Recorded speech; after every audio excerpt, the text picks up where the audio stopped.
মানিকগঞ্জের সিংগাইরে ঢাকা বিশ্ববিদ্যালয়ের চারুকলা অনুষদের শিক্ষার্থী শাকিল আহমেদের ঝুলন্ত মরদেহ উদ্ধার করেছে পুলিশ।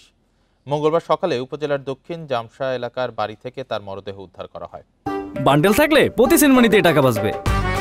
বিকাশ সেনমানি বান্ডেল কিনে জিতুন প্রতি লেনদেনে। পুলিশ ও স্থানীয়রা জানিয়েছেন, প্রায় 7 মাস আগে শাকিল নিজের ফেসবুক আইডি থেকে একটি মন্তব্য করেন। এরপর তা নিয়ে বিতর্ক সৃষ্টি হলে সেটি মুছে ফেলেন তিনি। সোমবার স্থানীয় কিছু ব্যক্তি পুরনো মন্তব্যের স্ক্রিনশট নতুন করে ফেসবুকে ছড়িয়ে দেন।